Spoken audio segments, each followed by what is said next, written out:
Voilà, l'attachement d'abord, le virus s'attache à une protéine transmembranaire, donc la PCDH1. Ensuite, il est internalisé par endocytose, et c'est ce moment précis, on voit qu'il faut que l'endosome, donc cette bulle intérieure qui va contenir le virus, soit acide. Donc on voit H+, ça veut dire que c'est acide.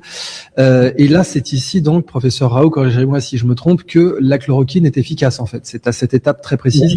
N'importe quelle, la chloroquine, parce que c'est le médicament le moins dangereux de toutes les bases faibles.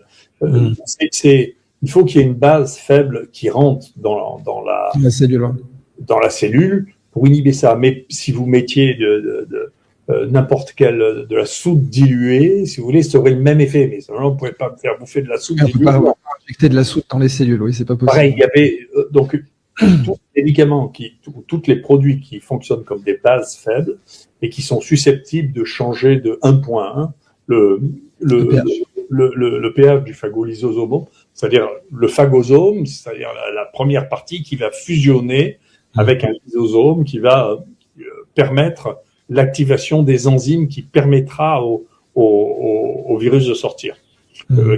Qu'il décapsidera, lui permettra de sortir. Tout ça, c'est de la biologie de base. Hein.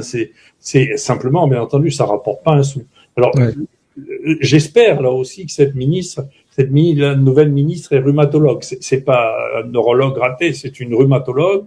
Et donc, elle pourra pas dire quand même que l'hydroxychloroquine, c'est le médicament le plus toxique qu'on connaisse parce qu'elle a dû en prescrire des tonnes. Elle aussi, hein. C'est un médicament en France très utilisé pour la rhumatologie. Alors, les gens qui connaissent ce médicament sont les rhumatologues d'un côté et d'autre part les tropicalistes. Donc, c'est difficile de penser que le Plaquenil, si vous voulez, qui a été prescrit à des dizaines, encore une fois, hein, 66 millions de comprimés de Plaquenil distribués sans ordonnance en France en 2019, si vous voulez, de commencer à penser que ce truc est incroyablement toxique. Il fallait vraiment avoir des fous ou des menteurs pour dire ça. C'est pour ça que quand Trump dit que le directeur de l'OMS n'est pas très sérieux, je suis d'accord avec lui. C'est-à-dire qu'il est validé en 24 heures le Lancet Gate, alors que lui-même a bouffé de la chloroquine pendant toute sa vie en Éthiopie. C'est soit qu'il est fou, soit qu'il est acheté. Mais il n'y a pas 36 autres solutions quand même. Oui, ça c'est clair.